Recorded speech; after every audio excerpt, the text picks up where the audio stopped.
Hey guys, welcome back to another video of Cinema vs Reality. This is episode 4.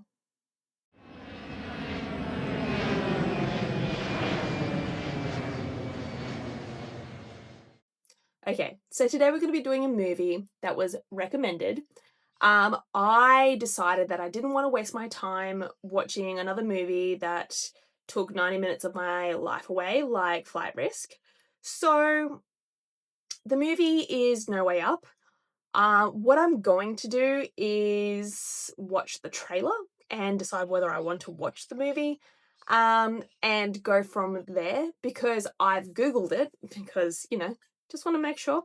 It's got 36% on Rotten Tomatoes and a 4.6 out of 10 on IMDb. So not looking great movie-wise. So yeah, I'll get back to you once I've watched the trailer and we shall go from there.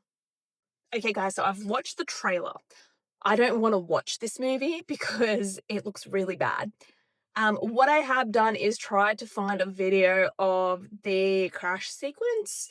So far, everything I've found hasn't got the whole thing, which is fine.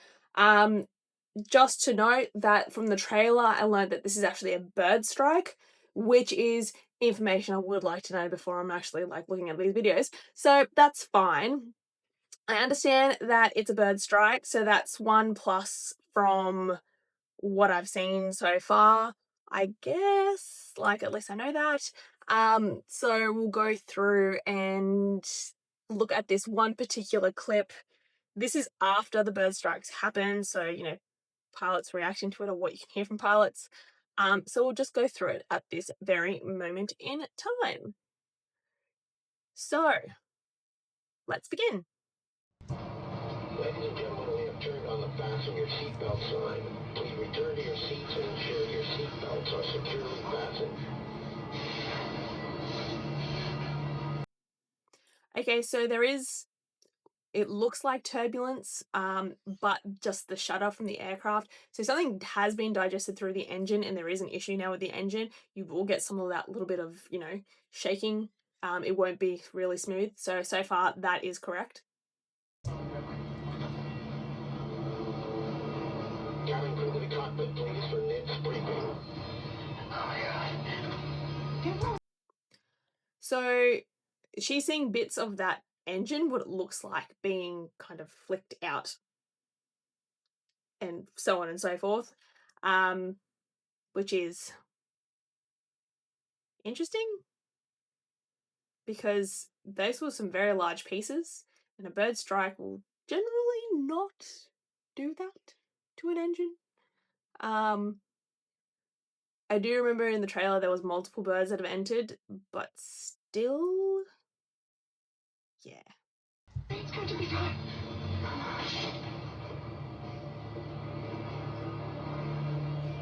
Oh, Jesus.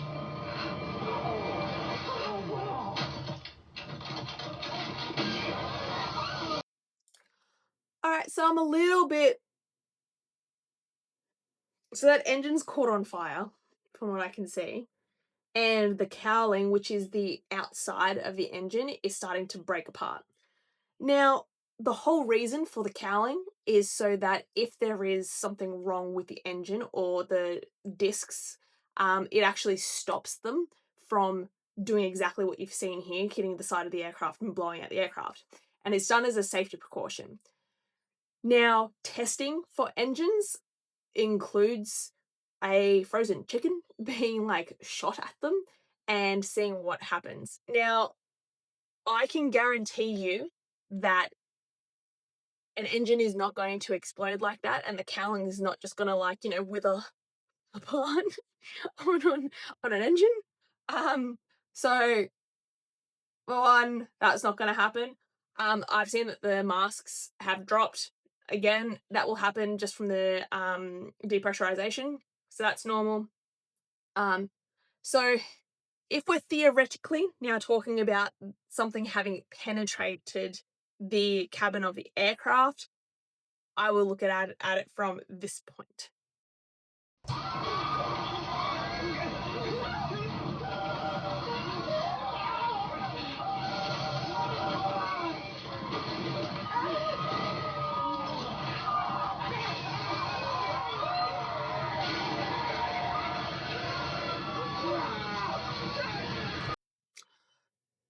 So this guy's come from all the way down the back of the aircraft. Looks like he's basically floating to be sucked out of the aircraft. The fact that he didn't hold on to anything prior is kind of like, yeah, it's just a bit weird because I feel like if you do get that massive decompression and you have the hole and you're being sucked out, it's literally just the first, like, if they're not wearing seatbelts and it takes chairs, it's like the first few people that are there that'll be sucked out. You won't constantly get people being sucked out of this aircraft, nor will you end up with all these people flying down like that. Like, it's just, this is another reason to wear your seatbelts. So,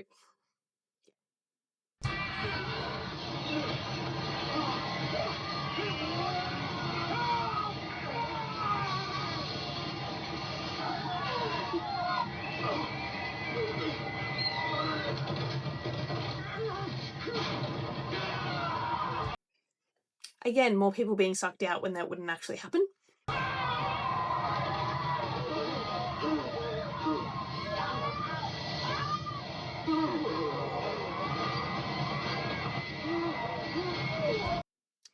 So the flight control thing, now the squeaky up and down, I mean, nothing else has happened to this aircraft's flight controls that I've seen. I don't actually think it would do that. Like, I could 100% see a flight control computer trying to like get this aircraft back to where it needs to be, but you won't get that flap because that's also on the opposite side of the aircraft. So it's not like that engine has had any issues from what we've seen so far.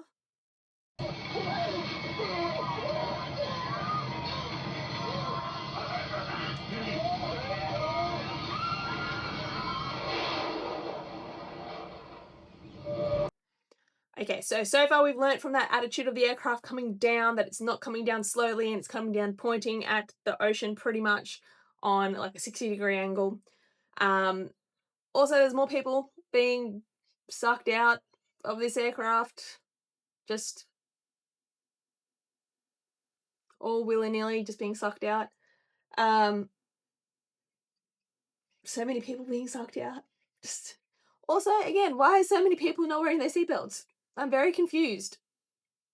Just don't understand. Okay.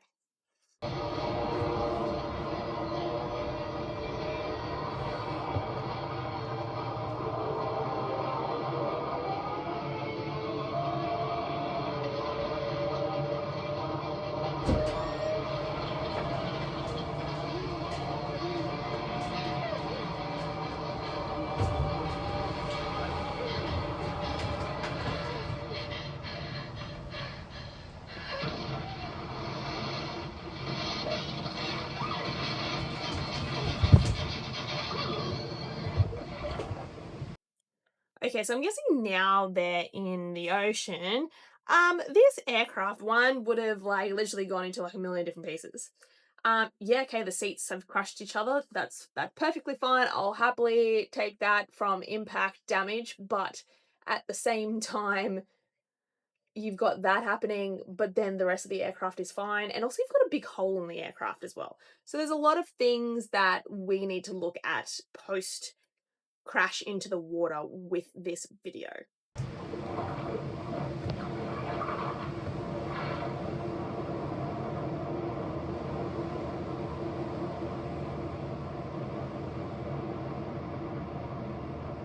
Um, so this aircraft has now just, it's like it dived into the water. It looks like a person diving into water. Yeah, it's not in pieces, which is not right.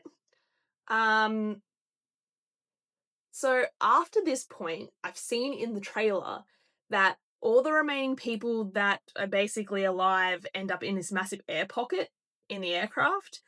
And here's the thing, there's a hole in this aircraft. And these aircraft aren't airtight. And they've pretty much sitting there in this massive air pocket in the back of the aircraft. I don't know if I can find a video of that, but it is in the trailer.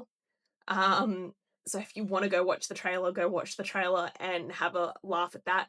Um, that air pocket would not be there I mean, if there was an air pocket, it'd be there for literally like maybe 5 minutes max, and that's about it, because you got this giant hole in the aircraft. Also, this whole thing it should be in pieces anyway. So, yeah, so many different things which are not correct for this movie whatsoever. Hmm. Okay, so now we go through our, 4 lovely, lovely criteria. First is flight sequence. Now, we kind of see this from not the point where the birds are hitting the engine, so I can't like tell you what's happened prior to this, but the pilot's saying to strap in because it's bumpy. Yep, totally explainable. That part of this flight sequence, like, there's nothing wrong with that. So honestly, that's fine. I'll start the crash sequence from when we saw the engine kind of like melting, the cowling melting over the engine. Um, so the whole crash sequence, again, it's 1 because people aren't going to be pulled out of the aircraft. That engine is not going to look like that. Just the whole thing just doesn't match what you would actually see. The only thing that was correct is when that depressurization happened, those masks came down. That is literally the only thing. Again, it came down, like, you saw it coming down at like a 60-degree angle, and then all of a sudden it's like dived into the water, which wouldn't be correct. And basically, there's no other damage to this aircraft. And that wouldn't happen. It'd be in pieces. I'm sorry, but this isn't a Sully event where he's like perfectly landed this into a perfectly calm river. This would end up in pieces when it's hit the water. And that hasn't happened in this movie. Yeah. Then we go to wreckage. Now, the wreckage is that last clip of it essentially diving into the water and sitting there. We've already established this would be in pieces, so wreckage also gets a 1. Love that. Survivability. Now, I've seen that in the trailer where they're in the air pocket. Again, I'll give that a 1 because, yeah, no one's surviving an aircraft falling from that height at a 60-degree angle straight into the ocean. So, yeah. What does that give me? A 1, a 1, a 1. And did I give Flight Weekends a 4? I think I gave it a 4. Did I give it a 4? I think I gave it a 4. So, 4, 3, 7, 7 out of 20. So, again, all cinema. All to make it look interesting. So, yeah, like, to be completely honest, if I was on a plane that high up and there was a massive depressurization issue, which also brings into the fact that people won't be conscious unless that aircraft comes down quick enough because you lose consciousness within 20 seconds. Yeah. Yeah, I would honestly want to be sucked out of the aircraft because I'd pass out and not come to by the time I hit the ground and never just died. So I don't know what that says about me, but yeah. Anyway, so thanks for watching, guys. Much appreciated. Keep the recommendations coming in. I will endeavor to maybe watch a full movie or find at least a video that captures everything in the sequence if I can. And yeah, I will see you next time for Cinema vs. Reality. See you later.